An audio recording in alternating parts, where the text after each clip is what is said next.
Hello, everybody, and welcome to this month's Deep Space Dialogue. Uh, Today, we are going to have an amazing topic to discuss. This is big black holes, bigger problems, mysteries from the dawn of time to our own back door. My name is Marta Irene Saladino. I'm an education outreach and outreach scientist at the Office of Public Outreach at the Space Telescope Science Institute in Baltimore, Maryland. And today, Dr. Erini Lambrides is joining us. She is a postdoctoral fellow at NASA Goddard Space Flight Center. So before we go into her introduction, I will invite you all to let us know in the chat where you're joining from. And now I'm gonna go ask Dr. Erini if she could please briefly let us know about herself. Sure. Hello, everyone. My name is Erini. Really happy to be here and really excited to talk about my favorite topic, which is massive black holes. I work on understanding how did they form, how do they grow, how do they change throughout the universe. And recently, I've been really using a lot of JWST, James Webb Space Telescope, to observe some of the earliest pictures of their growth. And I guess I was asked to provide some fun facts, and I will now tell you my fun facts, which I have a lot of hobbies. And recently, I've been really trying to up my fly fishing game. So if there's anyone here who fishes, especially fly fishes in Maryland, say so in the chat. Would love to find new fishing buddies. So if you care about black holes and fishing, then, we're in good company. So what is exactly this fishing? So fly fishing is basically, it's really hard to catch a fish for me personally. And I think for most people, because fly fishing, you are in waders in a river using a special kind of rod and trying to mimic flies that fish would eat. And you need to trick trout or other fish in the river into biting your lure. And it is it's challenging. I will say harder than studying black holes, in my opinion. Well, but for work, you do something similar, right? You're fishing, but for a different type of object, and those are black holes. It's so true. It's full circle. It's all full circle. Okay, so let's start this conversation about black holes. And the first question I want to ask you today is, what is a black hole? Yes. Okay. So, I guess the simplest way to think about it is a black hole can be described in a couple different ways. So we're really going to first start you here with the stellar mass black holes. These are black holes that form as the end product of star formation. So when a massive enough star exhausts all of its nuclear fuel and doesn't have enough nuclear explosions to keep its shape, it collapses in on itself. And if it's massive enough, it'll keep going all the way down until you literally breach into what we call is this black hole, which is kind of a silly name because it was almost flippantly described that way. It's the absolute dearth of matter. You have it completely collapsed in on itself. And these stellar mass black holes, that's what I'm going to refer to as black holes that form from when stars died, is only a very, very small piece of the puzzle. A lot of my work is trying to understand the black holes that are much, much, much bigger than that. So if you were to take, look up all of my papers that I've written over the past, 5 to 10 years and made a word cloud out of them, they would look like this.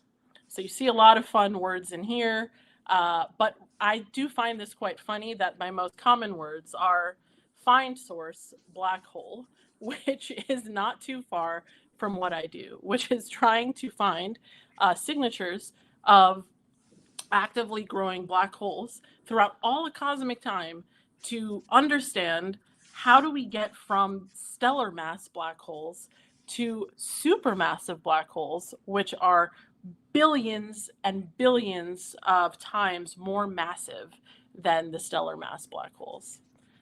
Yeah. So you were mentioning that you are like studying these black holes across cosmic time. How do you see them? Because these black holes are black, right? Then nothing can Yes. escape them. Not even Yeah. light can escape them. So Yeah. how do you know they are there? So there's a few ways that you can infer the existence, is what I'll say, of a black hole in general. And to be clear, when, about, what is it, maybe 50 years ago uh, to 60 years ago, it was still a big debate in the field whether these objects were actually real. The way we know about black holes wasn't because we observed something and came up with a theory of black holes, is that we had Einstein's theories of general relativity and a lot of the work that was built upon that seemed to, under certain conditions, give you a singularity in the math. And a big debate happened of, are these actual real things out in space, or is this just a product of our math not being super accurate in these theories? And so one of the best and most clearest examples of especially supermassive black holes existing is in our own backyard. The massive black hole in the center of our galaxy, the Milky Way. And the way we tested its existence was using uh, the idea that if there was a really massive dark object in the center of our galaxy, how would the nearby stars orbit around it? And we can look at the orbits of those nearby stars and infer that there must be a supermassive black hole there. There's no other light coming from the center. The stars are moving really fast around this black hole, so it must be there. Unfortunately, this method of looking at the stars near a supermassive black hole only works for a very small number. You need to be really nearby. Our telescopes are amazing, but they're not that amazing to resolve the orbits of stars in other galaxies far away.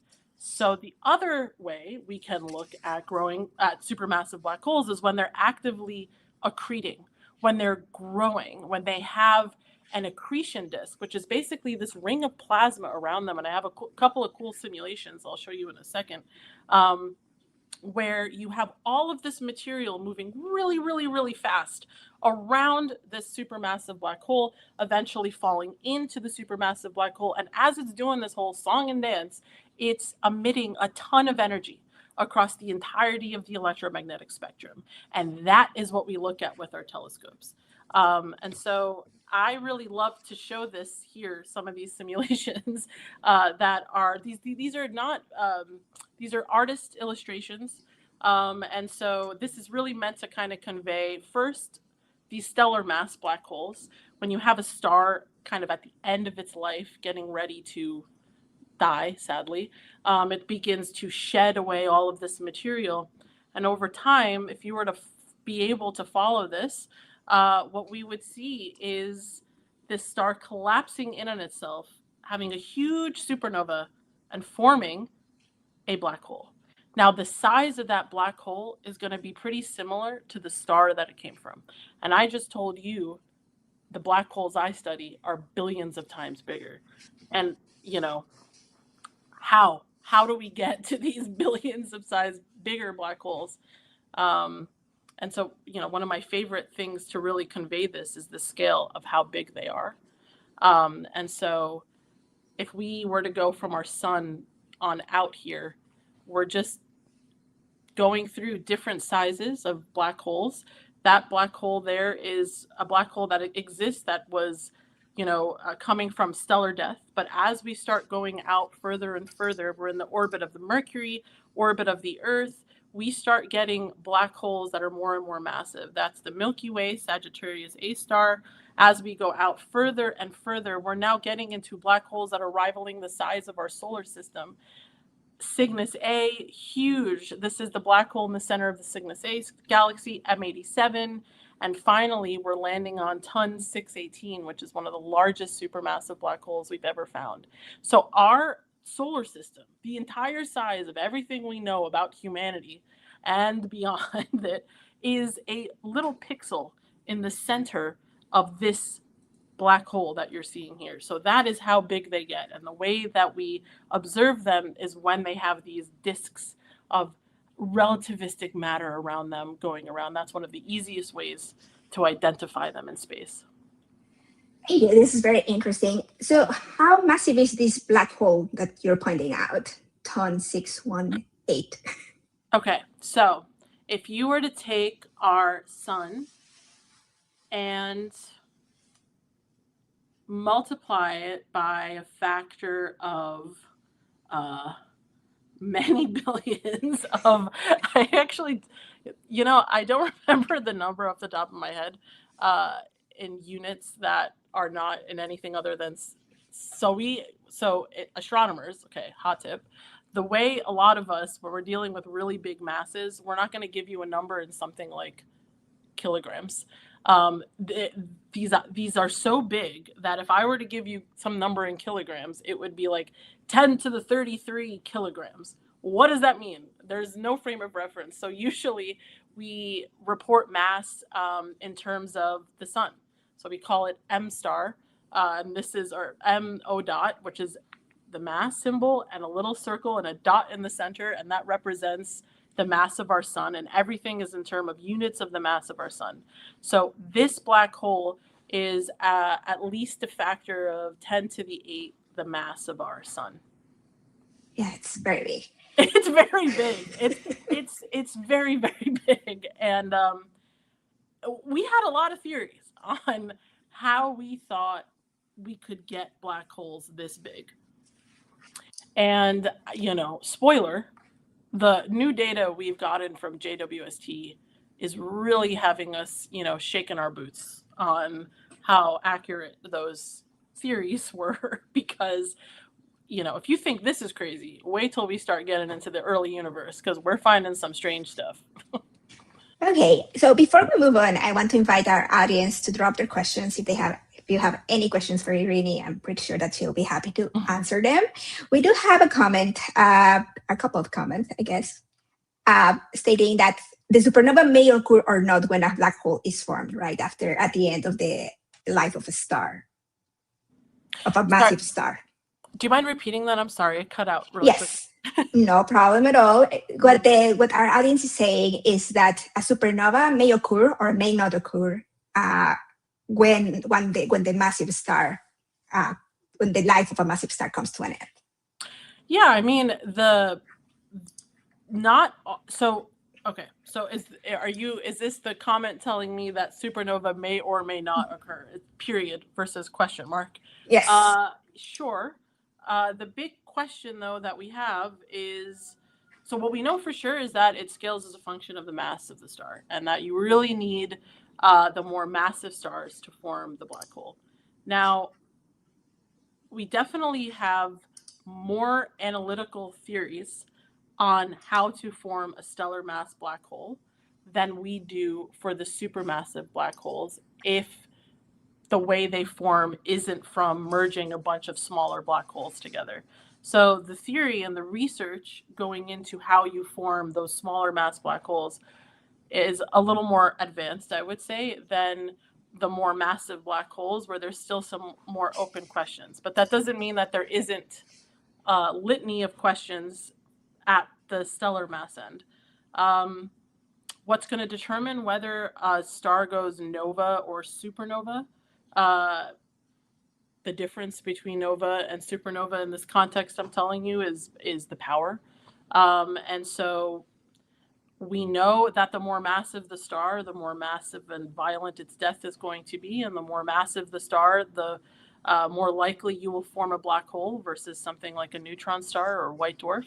And so those tend to scale. So you put period, but I would still put, question mark, because these things tend to scale. And we currently don't have a ton of evidence to suggest that the death of stars that form black holes wouldn't also have some violence associated with them in forms of some, astrophysical explosions. Thank you. So we have discussed so far the stellar mass black holes and supermassive black holes. Mm-hmm. And I know that Ralph has joined us. For Ralph. anyone online, I'm Ralph. I just work with the live stream. Occasionally, Oh, you're muted, I think. No, you're not No? muted. I can hear you fine. Oh, can you hear me I okay? can't. So if you mind repeating what Ralph says. Interesting. Yes, I was wondering if density and mass scale together as the black holes gain more mass and get larger. Is the density affected by that? Like, I'm not sure if that kind of question makes sense, but like, as I'm watching these black holes get more and more massive and they get larger and larger to like solar system scales, does the density go down? I don't know if that makes a lot of sense, but I'm not sure if she can hear me though, so I'm gonna go and hop off. Erini, could you hear him? No. Okay, he was asking if there was a relationship between mass and density for the black holes. Sorry. Yeah, so you're saying in general, so there is density in general is defined by the amount of mass that you're confining within a volume. When you say outside of that context, sorry, is there a little more that you could give? Ralph, would you mind maybe send us a message with a question? In the meantime, I want to address another question that has come up from the audience. So we've talked about the stellar mass black holes. We've talked about supermassive black holes. And I have a question but about supermassive black holes. You mentioned that there are different theories, like we don't know how they form, right? So I want to ask if you can touch on that. But before we jump into that, our audience is asking if you could talk a bit about intermediate mass black holes. Yes. If they have been found. Yeah. So this is a contentious question in the field. There is a slew of candidates of intermediate mass black holes. And, the definitions that separate a stellar mass versus an intermediate mass versus a supermassive black hole, that line is not necessarily how we divide it up right now isn't necessarily some physical principle. It's, most of the things that we call supermassive are above some factor of mass. Most of the things that are stellar massive are below. And the difference between an upper mass, intermediate mass black hole versus a lower end of the supermassive black hole, and it's a little messy. So this question of what do we mean when we say an intermediate mass black hole? It's actually quite a large dynamic range of black hole masses. The way that people try to find these sources is, well, I will show in a second that black holes scale with the size of their galaxy. So the central massive black holes scale with the size of their galaxy. So if you're trying to find smaller black holes that are in the center of galaxies, like intermediate mass black holes, then we need to be looking in smaller galaxies. But the smaller the galaxy, the harder it is actually to be confident that you're observing signatures of an accreting supermassive black hole. So it's this very frustrating thing. So there are a few candidates. I personally believe a lot of them. There are some people that are a little more cautious. The big difficulty with intermediate mass black holes and really is how we're contextualizing them. Are we looking at them from the context of a bunch of smaller stellar mass black holes merging up to that size? Or are we looking at what maybe baby supermassive black holes looked like, what they initially formed as? They form already massive, and then eventually they grew even bigger. And before we answer that, we need to kind of answer that question to fully contextualize intermediate mass black holes. But yeah, I mean, it's a continuous range of mass, most likely. It's hard to imagine otherwise, unless we get some other things wrong, which we may, and I'm happy to go into. But yeah, it's a hot topic. And these intermediate mass black holes it's been theorized that they are also in the center of globular clusters, right? Which have these groups of stars held together by gravity. Yep. Okay. Yeah. Our biggest evidence, though, that people can agree with for intermediate mass black holes tend to come from the dwarf galaxies that are slightly bigger than that. So these intermediate mass black holes, their masses are like of the order of millions of times the mass of our sun? Yes, but it can go up to, up to like a billion, like up to 10 to the 5, 10 to the 6th. But sometimes astronomers are messy, and they'll call things that are a little more massive than that an intermediate mass black hole. And so, when you, the public, are observing astronomers, figure out some of the answers to these questions, it's not going to follow a super linear path. People kind of are going back and forth, and we're still in the back and forth stage of intermediate mass black holes and where the line is between an intermediate mass black hole and a supermassive black hole. Thank you for that. So I have a couple of questions, and I'm going to start with the one that Ralph had started, and then I'm going to go back to another question that ties more into your research. So the question is, as the size of the black hole increases with mass, what is the correlation with density? Does it become less dense as mass and size increase? So as far as we know, the way to think about black holes and connecting them to some of these, physics equations that you may have done in school, right? The relationship between matter, density, and volume, and as one goes up, does the other go up, is for all intents and purposes, they're like these empty garbage cans that get filled.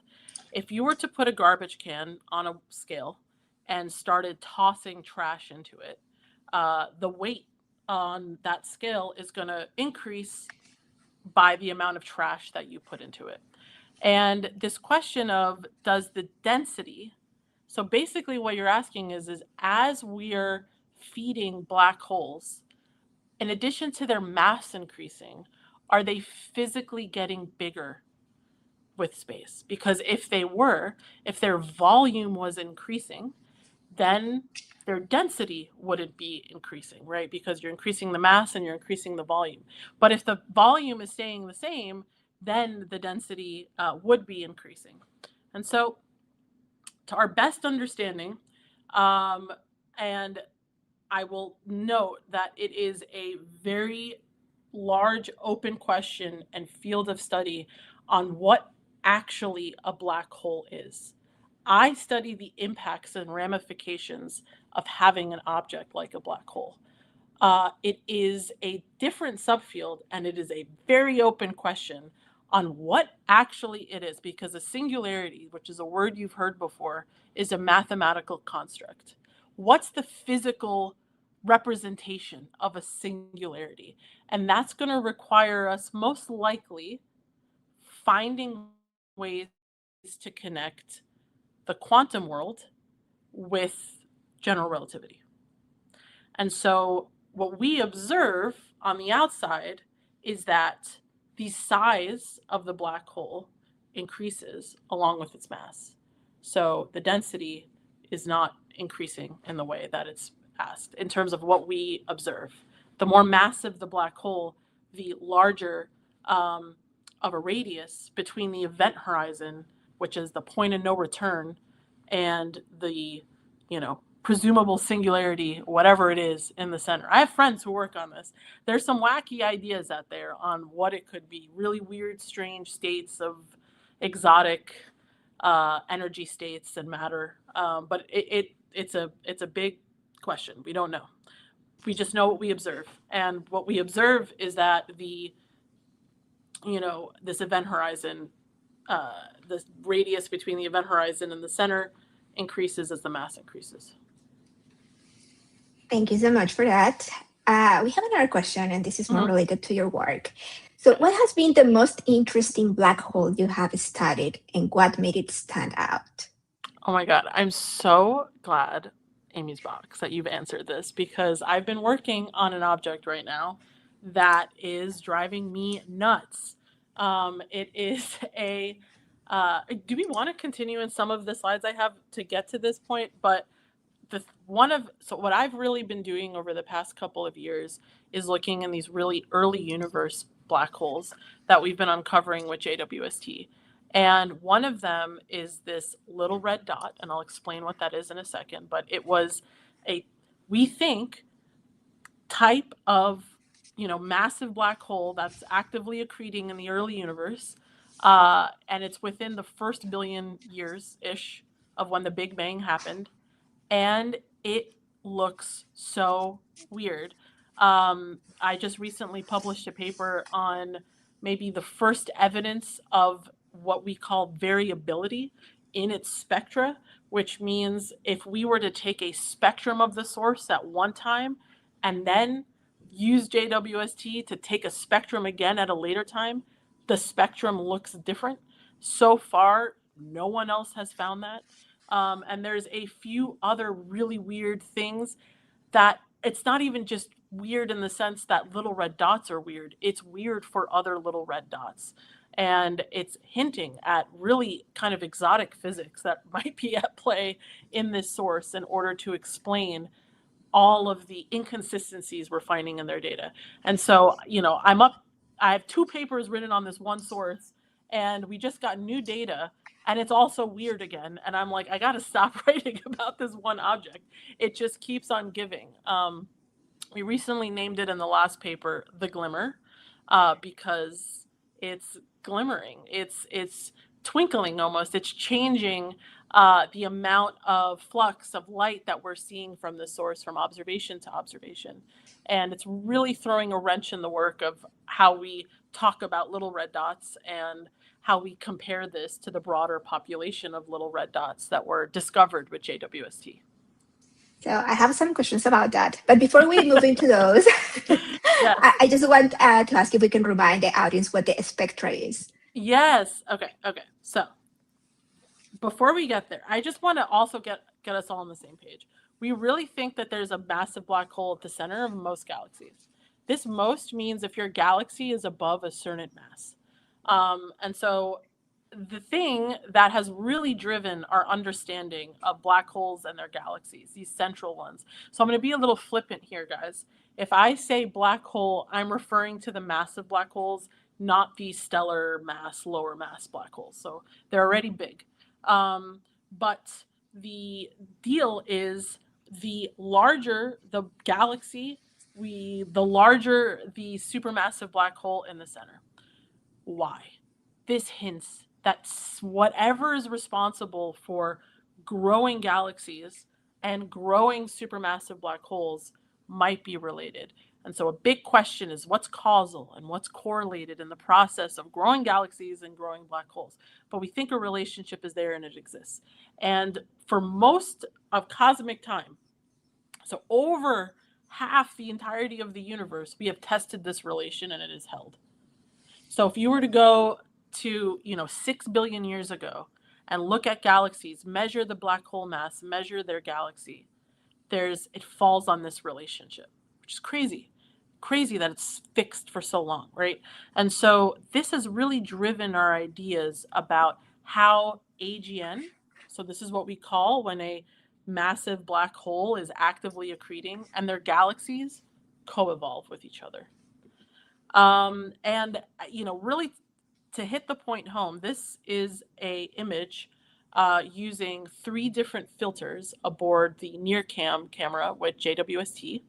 And what you're looking at is a part of an extragalactic field in the sky of a collaboration I'm a part of, which is called the Cosmos Collaboration.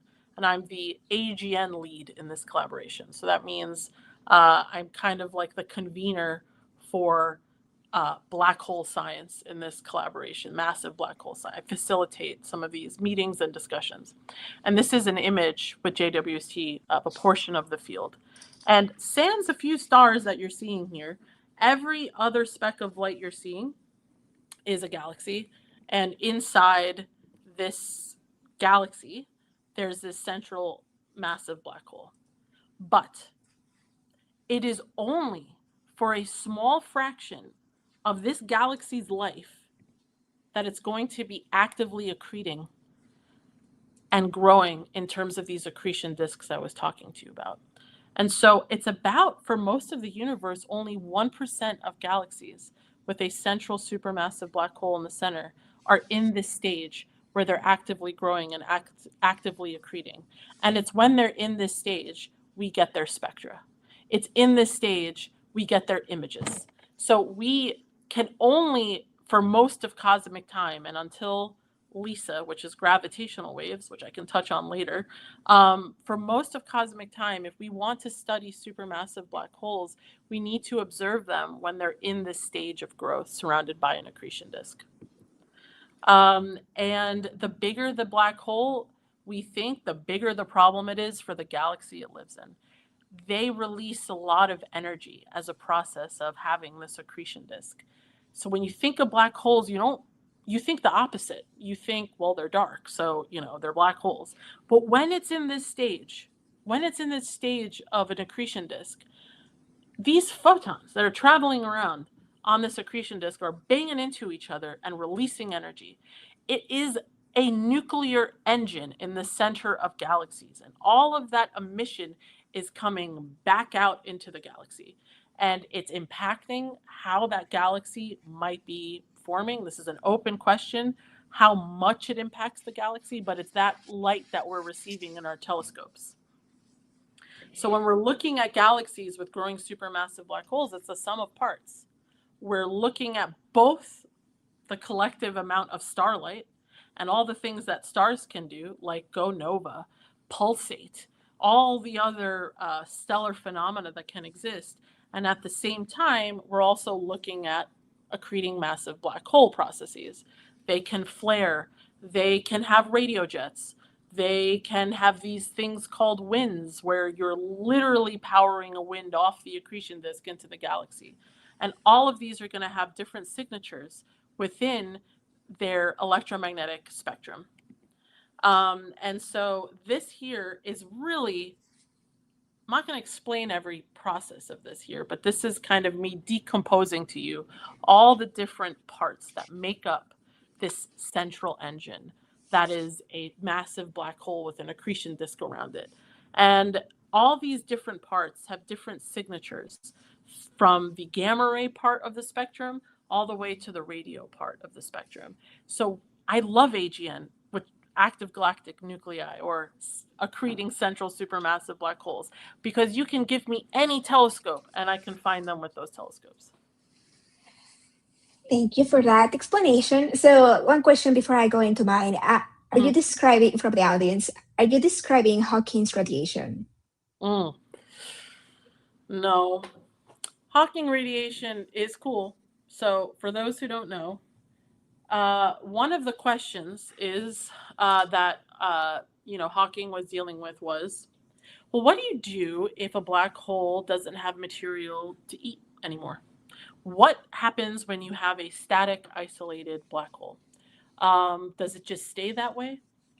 And what brought up that question was, ponderings that people had, especially in the 80s, of just like, are there just a ton of like remnant black holes everywhere that, they formed and they didn't have things around them and they're off in the universe? How many black holes are there? I'm talking about these really massive ones, but the big question of uncertainty is on these much smaller ones, which are much harder to observe. And so one of the theories that came out of that was that black holes actually can shrink. And eventually they keep, if they're not actively being fed, if they're not actively growing, then you basically can radiate energy away that'll decrease their mass, and over time the black holes will disappear. I will say it is a theoretical formulation, Hawking radiation.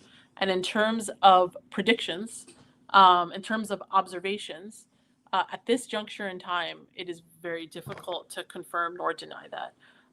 The math works in some ways, but in the end, it's really hitting on this fundamental question of us not actually knowing what a black hole is at its most base understanding.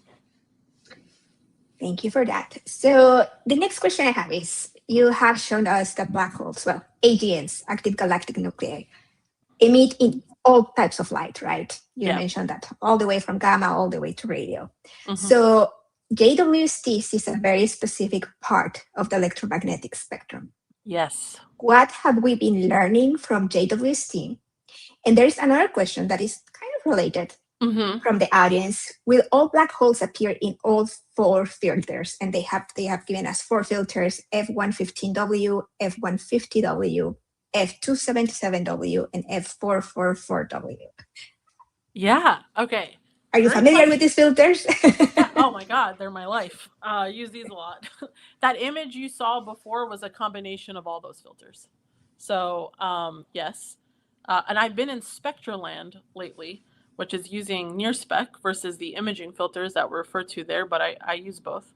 So I'm a multi-wavelength astronomer. So what that means is I use uh, information across the entirety of the electromagnetic spectrum, except for gamma rays. Gamma rays are weird and hard, and we can talk about that later if you want, but pretty much everything else. But really, and I mentioned this before, it's only with JWST that we have the sensitivity and access to certain wavelengths to observe them when they're really faint in the early universe, because it's the thing to remember when you're looking at this schematic that I have here is light takes time to travel.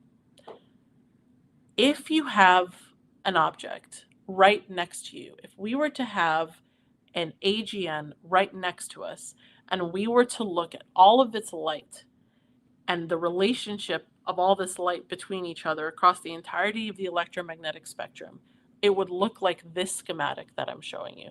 This is the rest frame intrinsic amount of energy that we think describes most AGN. Now, as you start going to higher and higher redshifts, to earlier and earlier in time, what we observe is going to be shifted from what the true rest frame is. So JWST is a mid-infrared telescope. If we were to use JWST to study supermassive black holes in the local universe, so, things that are in our galactic neighborhood, we would be learning things about the mid-infrared light of supermassive black holes. And the mid-infrared is coming from this dust. I don't know if you guys can see this here, but this here is this clumpy clouds of dust that are surrounding the accretion disk. And we think, we're looking at is reprocessed emission from the accretion disk. So the accretion disk is in the center, and then it bangs into these dusty clouds here, and these dusty clouds emit in the mid-infrared. And so JWST has been really amazing at giving us information about that. But if you were to ask me, what does JWST do at high redshift? Once you go to higher and higher redshifts, these rest frame mid-infrared wavelengths start becoming more and more inaccessible. It takes time for light to travel, which means the farther an object away, depending on what the actual wavelength is of your, filter, or imager or instrument, you are going to be looking at a shifted wavelength. So at high redshifts, the mid-infrared actually shifts to the optical UV. And so everything we've learned from JWST at the highest of redshifts have really been not in the mid-infrared rest frame. It's been in the optical UV rest frame. And I think about things in terms of rest frame because I'm trying to understand the physics of these sources. And so that is the intrinsic wavelength that we're looking at them emit. But we have to correct JWST's observed wavelength. So when you mentioned earlier the little red dots, they are called little red dots, but they were not red, right? They are red because we are seeing those wavelengths as they have traveled through cosmic time. They have stretched, but when they left, they were not infrared light. So it's so funny because when these were first getting discovered a few years ago, like I would be like yelling at conferences, they're little blue dots because they're observed red, but their rest frame energies are blue. So yeah, they're emitting the bulk of their emission in the optical light. So I am glad you did that. And now there's people calling things little blue dots, which are really little UV dots. And so, Is there no end? But to the question with the filters, yes. So another crazy thing that happens as you start going further and further back in time, uh, there's gas that lives in between galaxies. And this gas is ionized. What that means is enough energy escaped from stars and maybe AGN that have excited this neutral gas and made it uh, thin, made it available for light to reach us. As you start going to further and further back in time, less and less of this gas is ionized. This gas actually starts getting in the way of our observations. So one of the ways that we select really high redshift galaxies is looking at which wavelengths would we expect for this blocking of light to happen due to the universe getting in the way of itself, which is of this neutral gas in between galaxies. And so you may have heard this term called reionization. And this is when you have this gas getting excited so we can see things. We can use this process to help us from just imaging filters alone select for high redshift things. So for example, with the JWST filters, depending on what redshift something is, you may expect or not expect to see any emission of light at all in the F115 filter. And so there's an intrinsic thing that happens when you start going at high redshifts of what you would expect from the colors. On top of that, though, with things like little red dots, not only can they be at such high redshifts that some of the bluer or the lower number JWST bands, observe them, would be fainter or not exist if it's at the highest of redshifts, you also can get what the thing is, which is most of their light is being emitted in some of those filters versus others. And so that would also look different. So if you're asking me, can we use the F115 filter to study AGN? I would say it depends. It depends what redshift. It depends what type of AGN you want to look at. Some intrinsically won't be super observable in F115, obscured AGN. So these are AGN where this dusty part is in front of the accretion disk, or its galaxy is so dusty you can't see the AGN in the center and the optical. Those at high enough redshifts, the F115 filter would be terrible for. But if you were looking at other types of AGN, the F115 filter would pick up its light. So it's really complicated, actually, to use the filters without coming in with a specific question or a specific understanding of what type of AGN you're trying to select. And finally, to put a bow on this, I mentioned this before, when we're looking at imaging, we're looking at the collective amount of light coming not just from the growing supermassive black hole, but also whatever the stars are doing in that galaxy. So when we're looking at these images, we're seeing multiple astrophysical phenomena happening at once.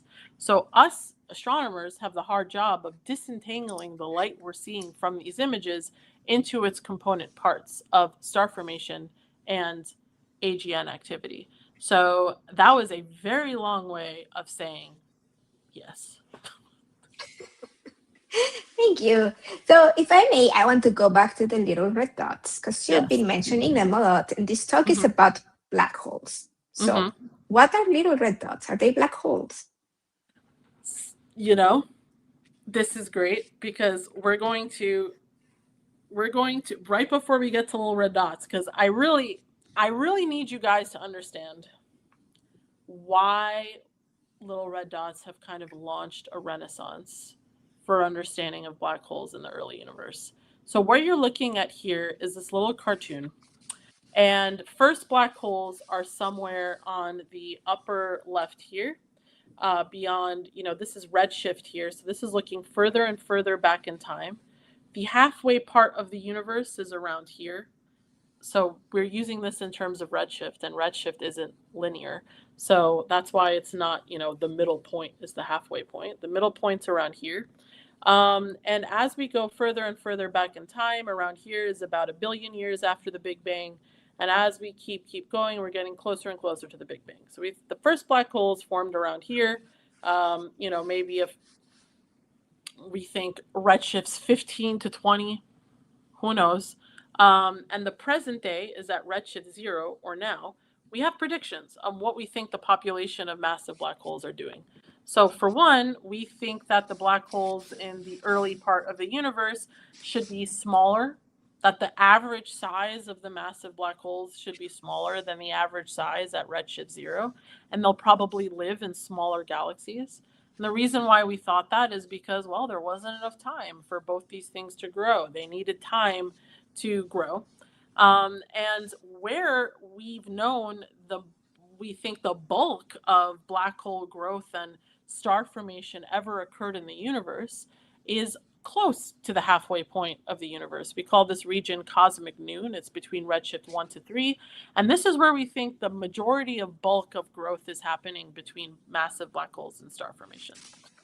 Okay, cool. So, I mentioned this one before, that there's a tight relationship, and I drew a circle around kind of the predicted masses that we were expecting for the types of galaxies we thought might exist in the early universe. And then JWST launched, and the first year of science with JWST is kind of represented here in these program names you're seeing. You can literally Google any one of these and go to their website and even play around with their data. Almost all of these have public data sets. So if you're really ever curious what the data might look like, some actually are very nice and give you tools that are accessible for the public to actually look and see what JWST is looking at. And a lot of these are hosted by Space Telescope on some of the higher level products that Space Telescope provides. There's a lot of tools out there if you're curious to look at what some of these data sets look like. But it was, most of the teams that were using this data, so I'm in Cosmos Web and there's a bunch of others, were really focused on looking in the early universe and weren't super dominated with people who study black holes. It was mainly a lot of galaxy people who were a part of these first data sites. And that is because we weren't expecting that much supermassive black hole growth. And I'll show a plot later that really highlights this between our predictions. So initially, when these teams were initially looking at their imaging data, they saw an abundance of tiny, compact red things. And around the same time, actually, there was another study that came out from one of these other surveys that had spectra that showed evidence of supermassive black holes, which I'll talk about in a second. But that wasn't connected yet. In the beginning, it was these images of all these tiny, compact red things. And if you use the tools we use for understanding galaxies and try to say, okay, how much star formation is occurring, right? By taking these little dots of light that you're seeing here and guessing how much star formation is occurring, that amount of how much star formation was occurring or how massive these galaxies were in terms of their stars was enormously huge and almost unphysical, and in some of the cases were unphysical. And so the media really had a field day with this. I do feel bad for the original authors of this paper because they never said that these galaxies broke the universe, but something got lost in translation. And before you knew it, there was papers and, New York Times and things left and right saying, we broke the universe. We found these objects that seem to break the universe. Except there was a few AGN people on all these teams. And they were like, maybe all that light that you're assuming is coming from stars isn't coming from stars, but it's coming from accreting, growing, massive black holes. Because if it was, then the tools you're using to figure out the stellar mass wouldn't work. It would be overestimating it. What if we're misattributing the source of this light? And that's where the idea of little red dots being, maybe some type of black holes formed. But it was crazy because if we were to take now all these objects that we're calling little red dots and call them black holes, This little cartoon here, which I drew by hand, so please be gentle and kind, everyone. I can't draw a straight line very well. It's supposed to be a curve. But the green line you see here was our prediction for how many, accreting supermassive black holes we thought should exist between the redshift 6 to 8, which is around this billion-year mark after the Big Bang. And the blue curve you see is our prediction of how many bright galaxies that we're expecting to see at that time. And as you can see, there's orders of magnitudes difference. If you look here, this is 10 to the minus 3, this is 10 to the minus 8. Orders of magnitude differences between the amount of sources that we think would have been growing supermassive black holes and the amount that are just regular galaxies. So what this meant was, okay, there's not that many growing supermassive black holes in the early universe. If you're looking at an object with JWST in the early universe, it's probably not a growing supermassive black hole. It's probably just a regular star-forming galaxy. Except if we take all those little red dots and say that they're black holes that are actively growing and compare now, we're orders of magnitude above those predictions. And these predictions were derived from extrapolating what we knew at more recent times and making predictions on how that extrapolation would work into the early universe. So we have orders of magnitude difference between the predicted number of growing supermassive black holes pre-JWST to post-JWST in this context, if you were to sum up all of these things that we're calling little red dots as black holes. So either we're really, really off about how we think the first black holes formed, or we're really, really off in how we're interpreting the nature of these objects. And secondly, the other way, I showed you this really tight relation between black hole mass and galaxy mass.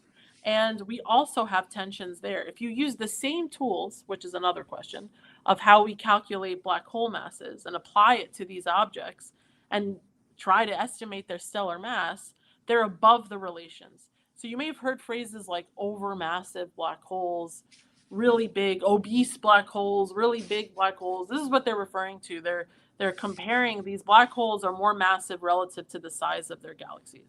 But are they? Like, this is a big hot take of mine.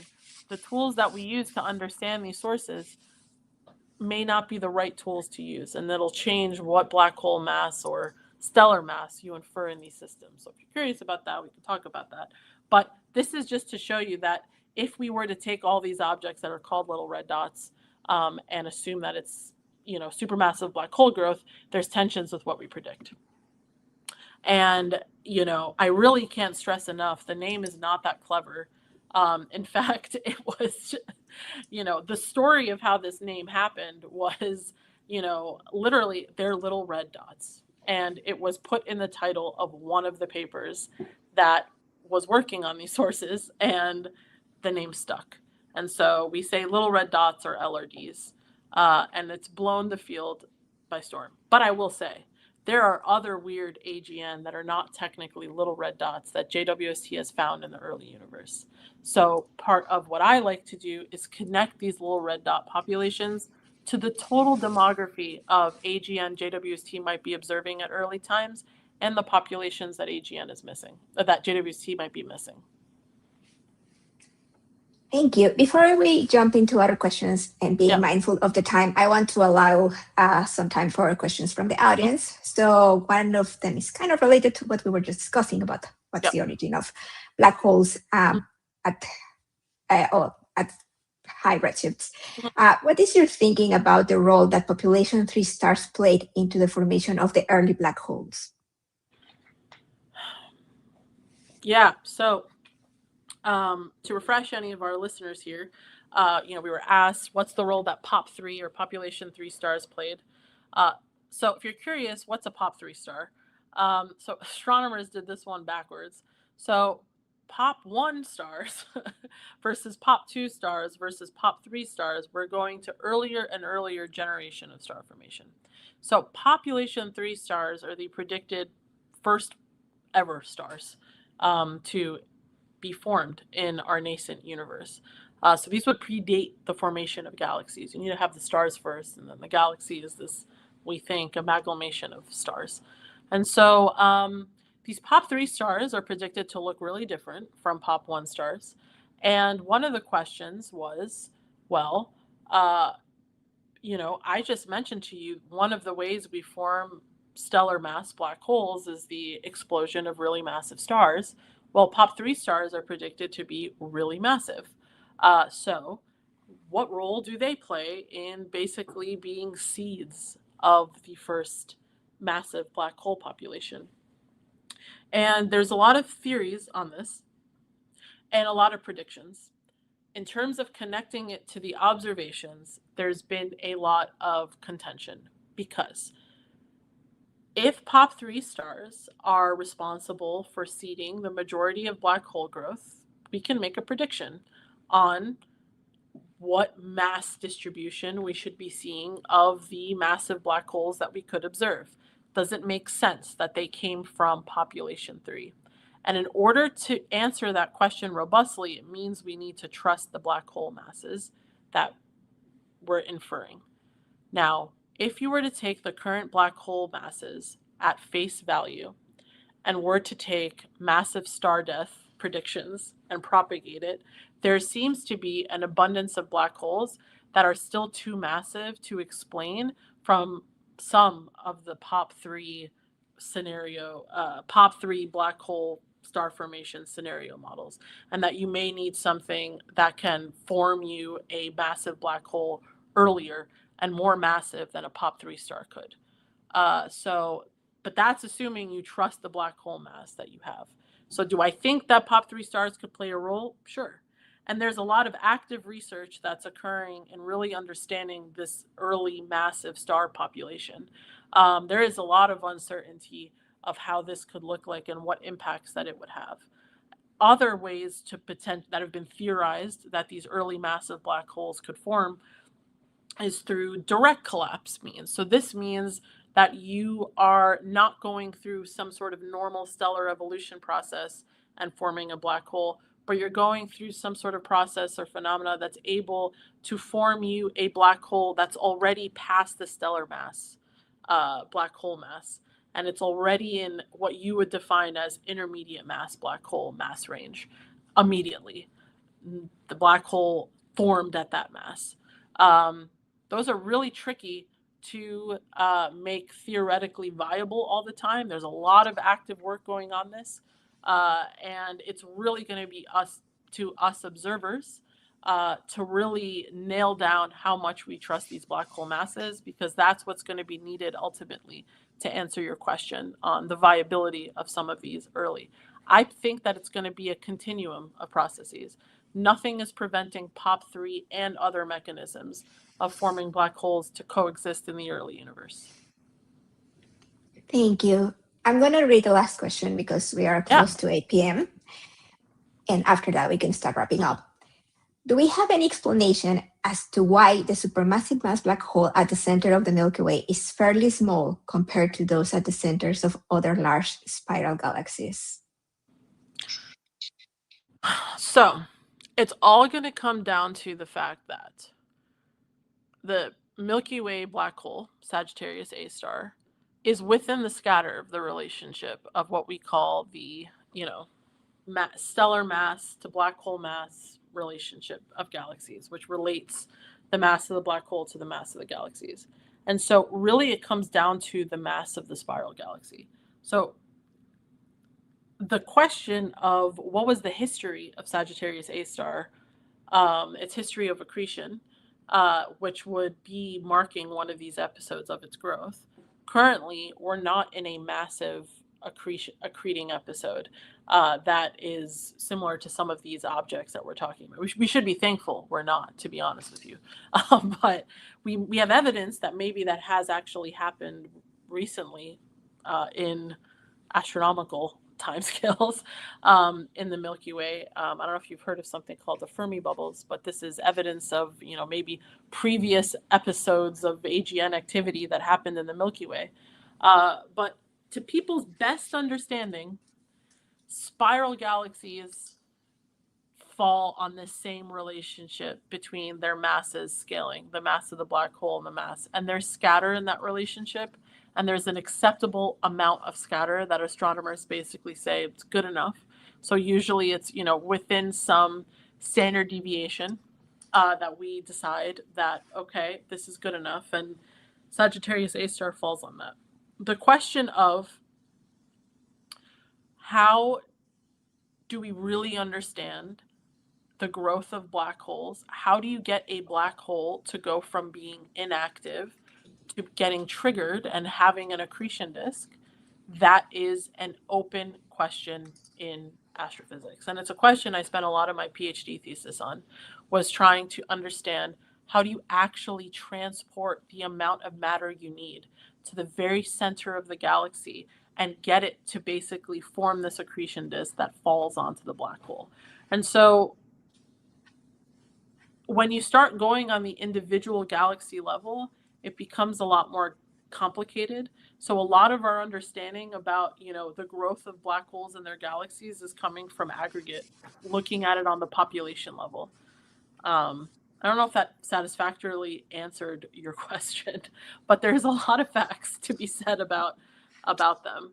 And I forgot to click next, but this is just to highlight to you those components I was talking about that are common in the normal age again that we've known about, how many of them are gone in some of these little red dot populations. And so what are little red dots? I personally think, and you can read my papers and see what I think, which they're usually, I think there's strong evidence of some flavor of supermassive or massive black hole growth that's occurring within them.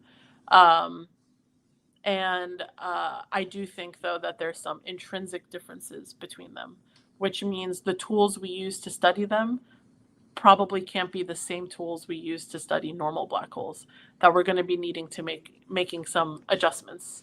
Yeah. And I worked a lot on figuring out what adjustments do we need to properly characterize these new black holes we see with JWST. Thank you so much for that. So it's past 8 p.m. Mm-hmm. So I just want to throw a last question for you. I hope this is a fun one. What's your favorite wavelength, since you study all of them?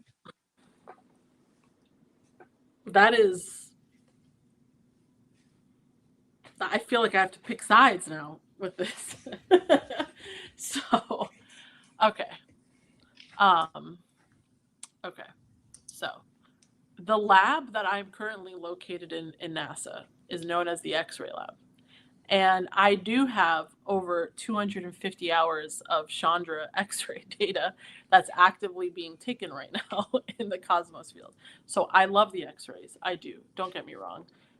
And with a lot of my JWST work, I've been working in the rest frame optical UV, because I've been at high redshift, and JWST can only look at things in the optical UV. It doesn't go to high enough infrared to go beyond that at high redshifts.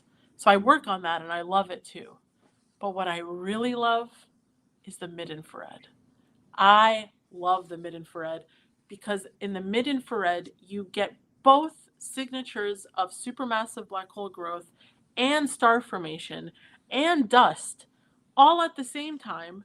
And it is much easier to disentangle who's doing what, when, where, and why over much more complete ranges. And so in order to do the rest frame mid-infrared in the early universe, we need a telescope that doesn't exist. So there's a couple of telescopes that have been, probed throughout the years. Really what we're going to need is a far infrared telescope that has a really big mirror and that is sensitive enough for us to look at the rest frame mid-infrared light in the early universe, because remember, redshift. So that's my favorite wavelength, even though I have not worked properly in the rest frame mid-infrared since before I was a PhD student. So, it's as I go to higher redshifts, the amount of wavelengths I have access to start dwindling. But I do a lot of work in the local universe as well, up to cosmic noon, where we still have rest frame mid-infrared coverage. And yeah, that's where my heart lies. It may not be the flashiest at times. I love little red dots, but the rest frame mid-infrared's my favorite wavelength. Thank you so much for your time. So with this, I want to stop this very interesting deep space dialogue. And I want to remind our audience that to stay tuned because in mid-July, our DSD is going to be celebrating Webb's 4th science anniversary. So Dr. Macarena Garcia Marin will be chatting with us about the astonishing discoveries enabled by JWST over the last 4 years. So I encourage you all to stay tuned. And I just want to thank you again. Thank you so much, Erini. Thank you all very much.